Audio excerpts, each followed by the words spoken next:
नमस्कार साथियों, Agastya net classes की तरफ से सभी का स्वागत। हम लोग पढ़ रहे थे रिप्रोडक्टिव हेल्थ। तो आज जो टॉपिक है हम लोग का है वो टॉपिक इनफर्टिलिटी। सिलेबस में एक टॉपिक है इनफर्टिलिटी। इनफर्टिलिटी के बारे में हम लोग देखते हैं कि इनफर्टिलिटी क्या है। पहले इसकी हम डेफिनेशन देखते हैं कि इनफर्टिलिटी डेफिनेशन क्या बोलती है इसकी। It is the inability to conceive और produce children even after 2 years of the unprotected sexual cohabitation. 2 वर्ष तक लगातार अनप्रोटेक्टिव सेक्सुअल इंटरकोर्स के हैबिटेट में रहने के बावजूद भी अगर कंसीव ना हो, प्रेगनेंसी ना हो, इसका मतलब है इनफर्टिलिटी है। डिफिनीशन जो दी गई है बुक्स में, it is the inability to conceive और produce children even after 2 years of the unprotected sexual cohabitation. 2 वर्ष तक अगर लगातार मेल और फीमेल साथ रहते हैं और अनप्रोटेक्टेड सेक्सुअल इंटरकोर्स में जा रहते हैं, तो 2 वर्ष के बाद अगर वो प्रेगनेंसी नहीं होती है तो इसका मतलब है इनफर्टिलिटी है। इसमें 2 वर्ष का टाइम दिया गया है। This is the definition of the infertility. Reasons इसमें जो बुक्स में बताए गए हैं, सो मेनी रीजन, जैसे physical, congenital disease, drugs, immunological और इवन साइकोलॉजिकल डिजीज भी होती हैं। ये कुछ डिजीज होती है जिसके कारण इनफर्टिलिटी होती है। आगे देखते हैं इसकी डेफिनेशन जरा सा। देखिए डेफिनेशन जो स्टेरिलिटी इसको कहते हैं। Sterility it is complete loss of ability of reproduction. फिर से इसकी डेफिनेशन एक बार दोबारा देखते हैं। इनफर्टिलिटी क्या है? It is the complete loss of ability of reproduction. Complete loss. Books में 2 वर्ष लिखा गया। 2 वर्ष अगर अनप्रोटेक्टिव सेक्सुअल इंटरकोर्स करे आदमी, कोहैबिटेट लाइफ रहे अनप्रोटेक्टेड और न हो, तो 2 वर्ष के बाद यह माना जाता है कि इनफर्टिलिटी है। It is the inability to conceive और produce children even after 2 years of the unprotected several नहीं है, सेक्सुअल है, सेक्सुअल इंटरकोर्स। सेक्सुअल इंटरकोर्स 2 वर्ष तक अनप्रोटेक्टेड सेक्सुअल इंटरकोर्स की लाइफ में रहने के बावजूद भी अगर चिल्ड्रन नहीं है, प्रेगनेंसी नहीं है, तो इसका मतलब है इनफर्टिलिटी है। और ऊपर लिखा है, साफ साफ लिख दिया है कि complete loss of ability of reproduction. ये थोड़ा सा इनफर्टिलिटी की डिटेल परिभाषा दी गई है कि 2 वर्ष का इसमें समय दिया गया है। अगर हम देखें कि टाइप्स इनफर्टिलिटी की कितनी टाइप्स है, तो मेनली 2 तरह की होती है इनफर्टिलिटी। एक होता है प्राइमरी इनफर्टिलिटी। इनफर्टिलिटी की डिफिनेशन क्लियर हो गई ना। 2 वर्ष it is the unable to conceive और reproduce children even after 2 years of the unprotected sexual intercourse. 2 तरह का हो गई फर्टिलिटी, प्राइमरी फर्टिलिटी और सेकेंडरी फर्टिलिटी। प्राइमरी फर्टिलिटी का मतलब यह है कि when complete conception has not even once, कभी कंसीव नहीं हुआ। कंसीव का मतलब प्रेगनेंसी, कंसीव का मतलब मेल एंड एक का फर्टिलाइजेशन कंसीव कहलाता है, या प्रेगनेंसी उसके बाद होती है, तो कभी नहीं हुई। When conception has not even once, कभी नहीं हुआ। प्राइमरी इनफर्टिलिटी का मतलब यह है कि वो प्रेगनेंसी कभी हुई ही नहीं। और सेकेंडरी इनफर्टिलिटी का मतलब है कि indicates the previous pregnancy successfully or miscarriage but failed to conceive subsequently. एक बार हुआ है। सेकेंडरी इनफर्टिलिटी का मतलब है कि एक बार प्रेगनेंसी हुई है, वो चाहे मिसकैरेज हो गई हो, चाहे सक्सेसफुली हुई हो, लेकिन उसके बाद दोबारा नहीं हो रही है, इसको कहेंगे हम सेकेंडरी इनफर्टिलिटी। फिर से परिभाषा देख लें। प्राइमरी कभी नहीं हुआ, प्रेगनेंसी कभी हुई नहीं। सेकेंडरी का मतलब है कि एक बार हुआ है, लेकिन उसके बाद अब नहीं हो रहा है प्रेगनेंसी, इसको सेकेंडरी कहेंगे। रिलेटिव फर्टिलिटी एक होती इनफर्टिलिटी, रिलेटिव इनफर्टिलिटी का मतलब है it is present during lactation period. Lactation period में जब महिला होती है, फीमेल होती है, तो उस समय इनफर्टिलिटी होती है due to high level of prolactin. High level of prolactin ovulation suppress करता है because FSH and LH level down, presence of prolactin. Prolactin एक हार्मोन होता है, हम लोग पढ़े हैं इसको लैक्टेशन में, कि मिल्क प्रोडक्शन में काम करता है। क्योंकि वो जब तक फीमेल लैक्टेशन पीरियड में रहती है, अपने बच्चे को दूध पिलाती है, तब तक प्रोलैक्टिन हार्मोन रहता है। प्रोलैक्टिन हार्मोन के नाते FSH और LH का लेवल डाउन होता है, जिसके नाते प्रेगनेंसी नहीं होती है, ओवुलेशन नहीं होता है। इसको क्या कहेंगे? रिलेटिव, ड्यूरिंग लैक्टेशन पीरियड में होता है, शॉर्ट समय तक होता है, मेनली 6 मंथ से लेकर के 1 ईयर होता है। इस पीरियड को क्या कहेंगे हम? Relative fertility. एक चौथा प्रकार का फर्टिलिटी होती है, उसको इनफर्टिलिटी होती है, इसको कहते हैं physiological infertility. Before puberty, puberty से पहले और आफ्टर मीनोपास इन फीमेल, इसको क्या कहेंगे? फिजियोलॉजिकल है। इसका फिजियोलॉजिकल, प्यूबर्टी से पहले प्रेगनेंसी नहीं हो सकती है क्योंकि ड्यू टू फिजियोलॉजिकल रीजन है, और आफ्टर मीनोपास भी नहीं होगा जब प्रेगनेंसी, जब आपका मेंस्ट्रुअल साइकिल बंद हो जाएगी, क्योंकि before puberty menstrual cycle start ही नहीं हुई है, और आफ्टर मेनोपास मेंस्ट्रुअल साइकिल बंद हो गई। दोनों तरह की जो दोनों प्रकार की जो कंडीशन है, उसमें जो इनफर्टिलिटी है उसको हम फिजियोलॉजिकल इनफर्टिलिटी कहेंगे। But in the case of male, sperm production being all over the life, female के केस में तो मेनोपॉज होता है, लेकिन मेल के केस में स्पर्म का प्रोडक्शन ऑल ओवर लाइफ चलता है। यहां ऐसी कोई स्थिति नहीं होती जैसे मेल की स्थिति में होती है, बट एज को देखते हुए इसमें स्पर्म प्रोडक्शन में, उसकी क्वांटिटी में और क्वालिटी दोनों में डिक्रीज हो जाती है, बट प्रोडक्शन चलता है, स्पर्म का प्रोडक्शन होता रहता है all over life. As according, ये बहुत इंपॉर्टेंट फैक्टर होता है जो इसको स्पर्म के प्रोडक्शन को प्रभावित करता है। मीन्स क्या है कि फीमेल के केस में मीनोपॉज होता है, यानी एग का फॉर्मेशन, ओवम का फॉर्मेशन, सेकेंडरी oocyte का फॉर्मेशन एक निश्चित एज के बाद, नियरली 40 ईयर्स या 15 ईयर्स के बाद ये क्लोज हो जाता, बंद होता है। लेकिन मेल के केस में ऐसा नहीं होता है, स्पर्म का प्रोडक्शन ऑल ओवर लाइफ चलता है, बट इसके फॉर्मेशन की जो क्वांटिटी और क्वालिटी है दोनों के रेट में प्रभाव पड़ता है, डाउन हो जाता है, लेकिन sperm formation all over life चलता है। तो ये इसको क्या कहेंगे हम? फिजियोलॉजिकल इनफर्टिलिटी में बिफोर प्यूबर्टी आ जाएगा, आफ्टर मेनोपॉज आ जाएगा।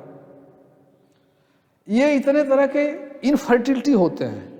इनफर्टिलिटी की डेफिनेशन मालूम हो गई, और ये जो आपके 4 तरह की इनफर्टिलिटी है, चारों टाइप्स, ये मालूम हो गया। प्राइमरी इनफर्टिलिटी क्या है, सेकेंडरी इनफर्टिलिटी क्या है, रिलेटिव इनफर्टिलिटी क्या है, फिजियोलॉजिकल इनफर्टिलिटी क्या है। अब अगर हम देखें कि what is the cause of infertility, cause, कारण क्या है, इनफर्टिलिटी के क्या क्या कारण हो सकते हैं? So many reasons. इनफर्टिलिटी के बहुत सारे कारण हो सकते हैं, बट कुछ कारण ऐसे हैं जिसमें से मेल और फीमेल में अलग अलग है। मेल की कंडीशन अलग है, फीमेल की कंडीशन अलग है। मेल की इनफर्टिलिटी के कारण अलग हैं और फीमेल की इनफर्टिलिटी के कारण अलग है। पहले हम मेल का पढ़ते हैं, उसके बाद हम फीमेल के केस में पढ़ते हैं कि इनफर्टिलिटी के क्या क्या रीजंस होते हैं। अगर हम मेल के केस में पढ़ें तो सबसे इंपॉर्टेंट और पहला रीजन होता है, इसको कहते हैं क्रिप्टोकाइटिज्म। क्रिप्टोकाइटिज्म एक शब्द है, क्रिप्टोकाइटिज्म। इसका क्या मतलब है? It is condition in which the testis are unable to descend the scrotal sac so that sperm are not produce, called azoospermia.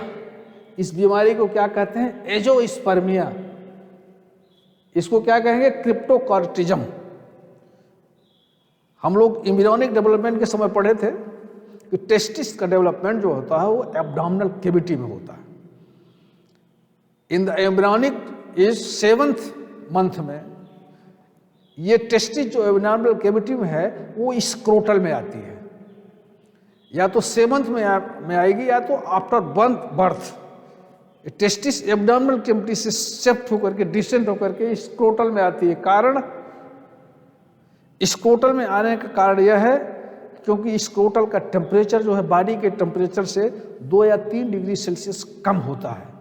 कम होने का कारण यह है क्योंकि स्पर्म का production, maturation, survival and store इसके लिए आवश्यक है कि बॉडी के टेम्परेचर से इसका स्क्रोटल का टेम्परेचर में 2 या 3 डिग्री कम होना चाहिए, तभी जाकर के स्पर्म का प्रोडक्शन होगा, मैच्योरेशन होगा, सर्वाइवल होगा एंड स्टोर होगा। 4 चीजें होती हैं। ये चारों फंक्शन जो होती हैं स्पर्म के, ये बॉडी के टेम्परेचर से 2-3 डिग्री डाउन पे होती है। अगर 2-3 डिग्री डाउन नहीं रहेगा तो ये फंक्शन नहीं हो पाएगा, ना तो स्पर्म का प्रोडक्शन हो पाएगा, ना तो इसका मैच्योरेशन होगा, ना तो ये सर्वाइव करेगा और ना तो इसका स्टोर किया जा सकता। इसीलिए टेस्टी जो है वो इसका डेवलपमेंट तो एब्डोमिनल कैविटी में होती है, लेकिन वो डिसेंट होकर के स्क्रोटल में आ जाती शरीर से बाहर। लेकिन क्रिप्टोकॉर्टिज्म में ये एक ऐसा रीजन है जिसमें टेस्टिस स्क्रोटम में नहीं आ पाती है, एब्डोमेन में ही रह जाती है। अगर वो एब्डोमिनल कैविटी में रहेगी तो लॉन्ग समय तक अगर रहेगी तो ये चारों क्रिया नहीं होगी। कौन सा? स्पर्म का प्रोडक्शन नहीं होगा, मैच्योरेशन नहीं होगा, सर्वाइवल नहीं होगा और स्टोर नहीं किया जा सकता। तो क्रिप्टोकॉर्टिज्म is a condition in which testes are not descend into the scrotal sac, but it is present in abdominal cavity. तो अगर ये क्रिप्टोकॉर्टिज्म कंडीशन है तो ये इनफर्टिलिटी है। इसका मतलब ये मेल की इनफर्टिलिटी है। बड़ा इंपॉर्टेंट है क्रिप्टोकॉर्टिज्म, इसको एजोस्पर्मिया बीमारी भी कहते हैं। दूसरा कारण क्या है? अब देखो इसमें स्पष्ट लिखा गया, it should be clear that both the testis are develop are abdominal cavity and at the time of 7th month of the embryonic development or at the time of birth, both testes are descended in the scrotal outside the body. अगर ऐसा नहीं हो पाता है by the way किसी कारण से testis जब स्क्रोटल सेक्स में डिसेंड नहीं हो पाएगी तो स्पर्म का ना तो प्रोडक्शन होगा, ना तो मैच्योरेशन होगा, ना तो स्टोर होगा, ना तो उसकी मोबिलिटी रहेगी, सर्वाइवल ही रहेगा। इसके नाते इनफर्टिलिटी हो जाती है। दूसरा, मेल के केस में इरेक्टाइल डिसफंक्शन होता है। ये भी इरेक्टाइल डिसफंक्शन भी, इसको इम्पोटेंसी भी कहते हैं, ये भी इनफर्टिलिटी का मेल के केस में कारण होता है। Erectile dysfunction, it is the ability of the male to active maintain successfully erection of penis so that sexual intercourse is not possible. अगर इरेक्टाइल डिसफंक्शन रहेगा, पेनिस में इरेक्टेशन नहीं रहेगा तो सेक्सुअल इंटरकोर्स नहीं हो सकता है, और सेक्सुअल इंटरकोर्स नहीं होगा तो स्पर्म वेजाइना के अंदर नहीं जाएगा और फिर वो फर्टिलाइजेशन नहीं होगा, इसलिए ये इनफर्टिलिटी की स्थिति बन जाएगी। तो इसको क्या कहते हैं? Erectile dysfunction. तीसरा इंपॉर्टेंट मेल के कारण केस में है इनफर्टिलिटी का, वो है हार्मोनल डिस्टरबेंस।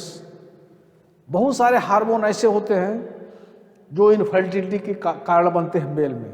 फॉर एग्जाम्पल है gonadotropic hormone, FSH and LSH deficiency अगर हो जाएगी तो मेल के केस में इनफर्टिलिटी होगी। थायराइड डेफिशिएंसी अगर है तो भी ये भी मेल के केस में इनफर्टिलिटी का कारण बनता है। Prolactin imbalance and androgen imbalance, ये हार्मोन ऐसे होते हैं, अगर ये इम्बैलेंस हो गए, इनकी डिफिशियंसी होगी तो मेल के केस में इनफर्टिलिटी होती है। Gonadotropic hormone, thyroid, prolactin and androgens, ये हार्मोन्स हैं जिसकी डिफिशियंसी से मेल में इनफर्टिलिटी होगी। फोर्थ कारण है मेल इनफर्टिलिटी में chromosomal defect. Y chromosomes defect अगर है तो इनफर्टिलिटी होगी। क्लिनीफिंटर सिंड्रोम है तो भी इनफर्टिलिटी होगी, यानी क्रोमोजोमल डिफेक्ट है, क्रोमोजोमस डिसऑर्डर्स अगर मेल में है तो इनफर्टिलिटी का कारण बनती है।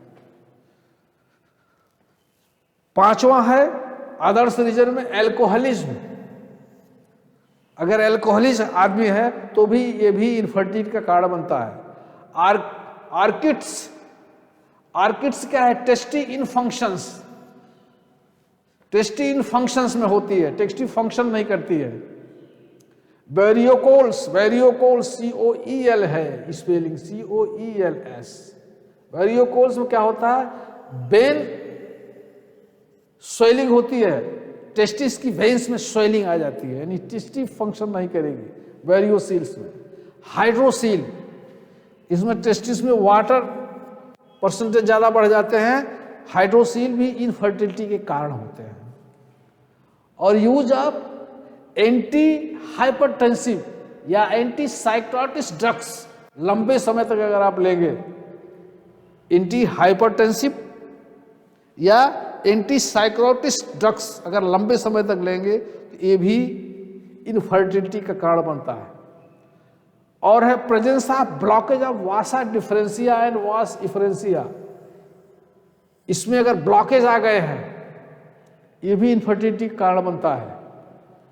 एक बड़ा इंपॉर्टेंट है, कभी कभी पूछा जाता है, presence of anti sperm antibody. Anti sperm antibody, कभी कभी हमारी शरीर स्पर्म के अगेंस्ट एंटीबॉडी बनाने लगता है, पहचानता नहीं है।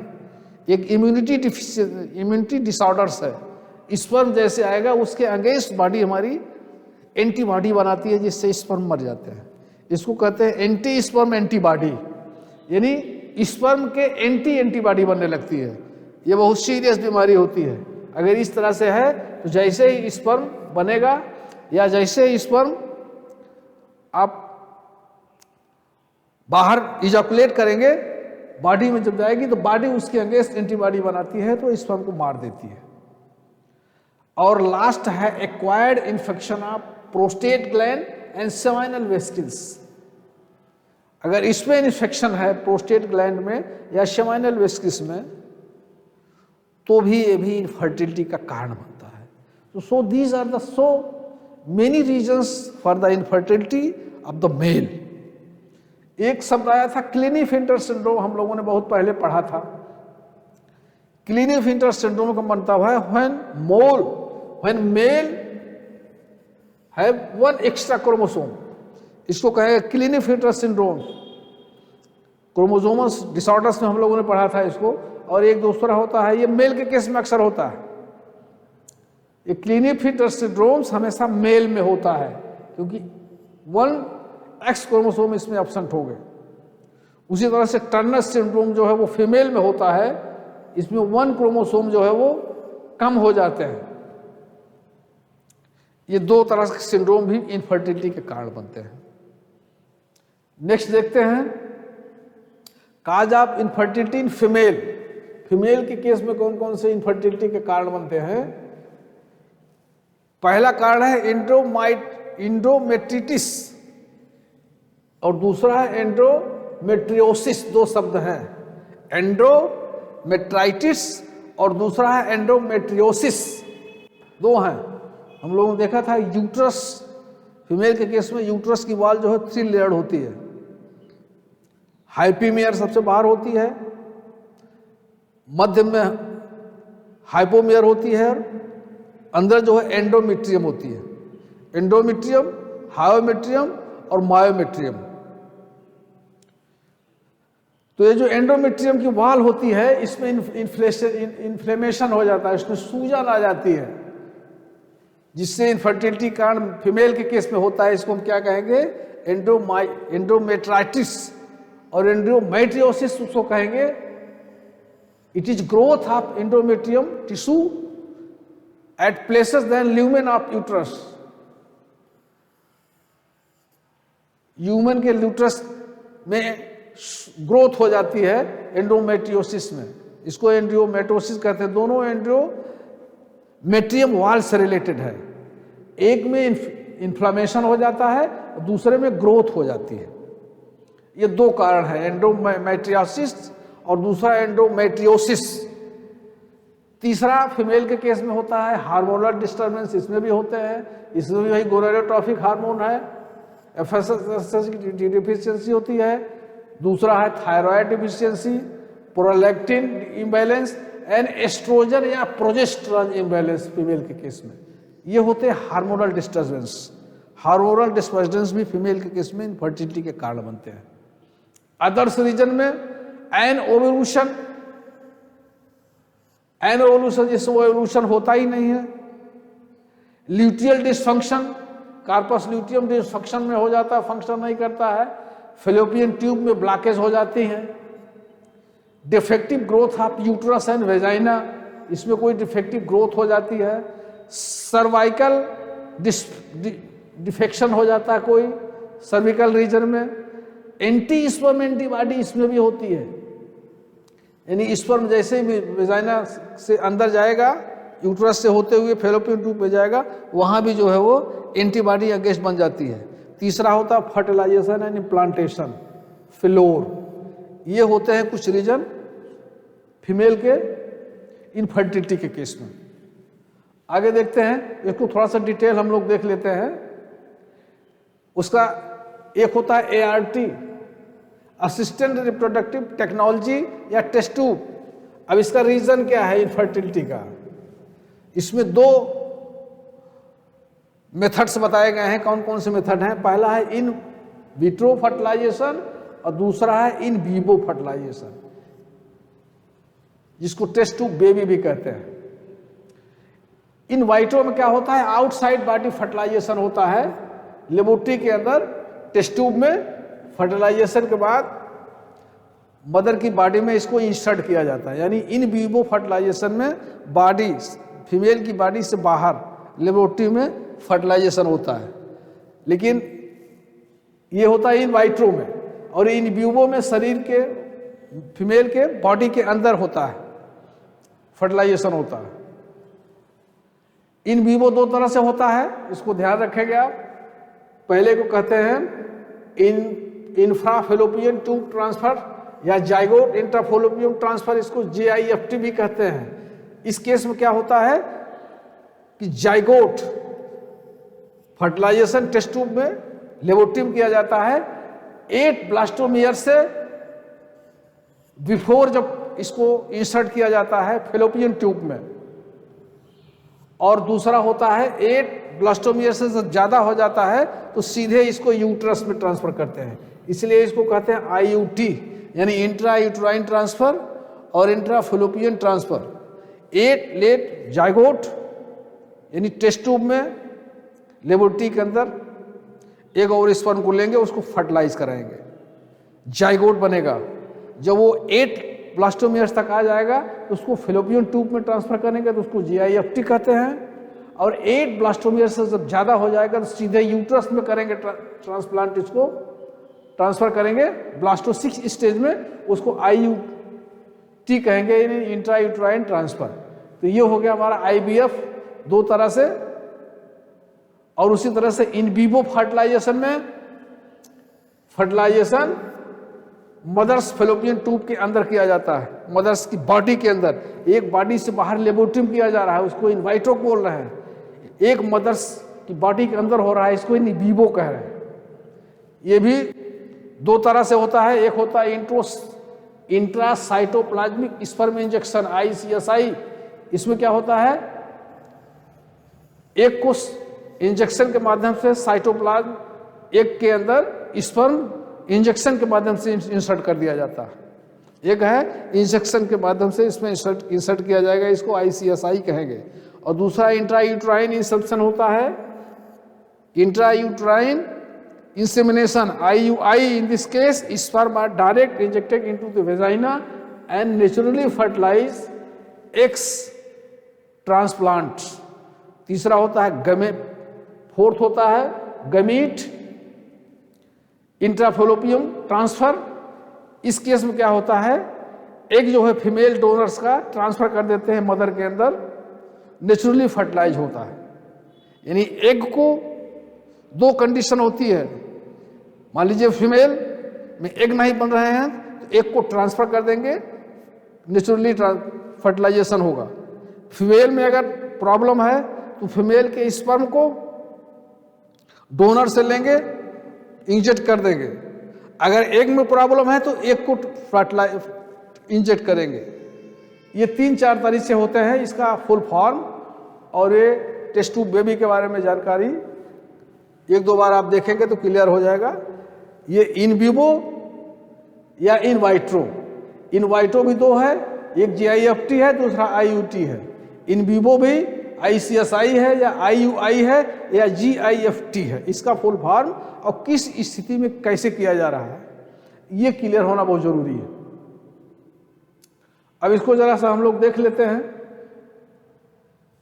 ART को यानी असिस्टेड रिप्रोडक्टिव टेक्नोलॉजी, इनफर्टिलिटी के अगर इनफर्टिलिटी है उसके निदान के लिए ART है, असिस्टेड रिप्रोडक्टिव टेक्नोलॉजी। इसमें वही हुआ IVF, हम लोग चर्चा कर चुके हैं। एक इन वाइट्रो और दूसरा इन विवो।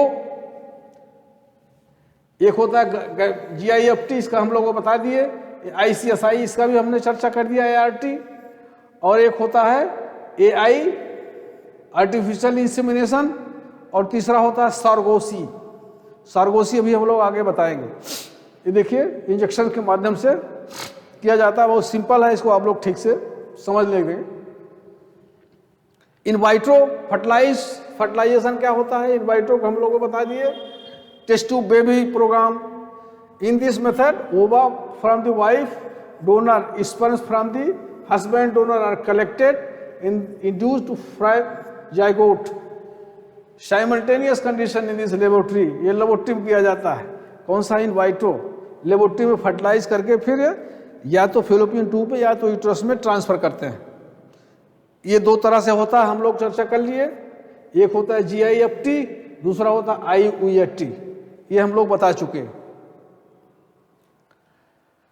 एक होता है इन वाइट्रो, IVF में एम्ब्रियो ट्रांसफर, GIFT और IUT, इसकी चर्चा हम लोग कर चुके हैं। Embryo formed by the in vivo fertilization within the females also used, such as transfer to assisted those females with the cannot conceive. Next चलते हैं आप लोग। GIFT के बारे में भी हम लोग बता चुके। गैमीट इंट्राफेलोपियन ट्रांसफर होता है इसमें ओवम को transfer of ovum from donor into the fallopian tube में किया जाता है सीधे, ऑफ एन अदर फीमेल से लेकर के ovum, but can provide suitable environment.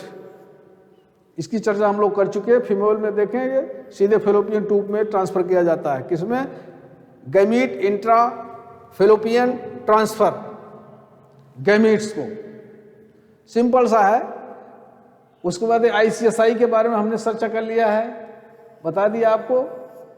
Intracytoplasmic sperm injection, egg है उसके अंदर इंजेक्शन से स्पर्म को ट्रांसफर करते हैं। ये देखिए ये पूरा का पूरा यहां पर समझाया गया है। और उसके बाद अगला है AI, आर्टिफिशियल इंसेमिनेशन। इसके बारे में भी हम बता चुके। Semens collected from husband or donor fertilize artificially vagina या यूट्रस ऑफ द फीमेल। इसको कहते हैं इंट्रायूट्राइन इंसेमिनेशन, IUI। उसके बाद सार्गोसी में क्या होता है, सार्गोसी इज वेरी इंपॉर्टेंट। इसमें मदर इम्प्लांट और डेवलपमेंट की स्थिति में नहीं होती है, तो इसको कहते हैं मदर को किराए पे लिए जाते हैं, दूसरी मदर पालती है। फिजियोलॉजिकली मदर दूसरा होती है और जेनेटिकली मदर दूसरी होती है। इसमें जो है हियर ओवम सार्गोट मदर्स किराए पे लिया जाता है और उसमें स्पर्म जाइगोट फर्टिलाइज करके उसके यूट्रस में ट्रांसप्लांट किए जाते हैं, ट्रांसफर कर दिए जाते हैं, डेवलपमेंट होता है उसका। तो ये जेनेटिकली माँ नहीं होती है बल्कि फिजियोलॉजिकली माँ होती है। इसको कहते हैं सार्गोसी। प्रॉब्लम इसमें क्या क्या आ सकती हैं, ART में क्या क्या प्रॉब्लम आएंगी? It requires high precision handling by specialized professional and expensive instrumentation, ये कॉस्टली पड़ता है। दूसरा, therefore in this case facility are available only in very few centres. Emotional, religious and social problems भी आती हैं इसमें। ये कुछ प्रॉब्लम्स ART में आती हैं। ART की क्या मतलब है? Assisted reproductive technology. ये होते हैं हमारे किसके?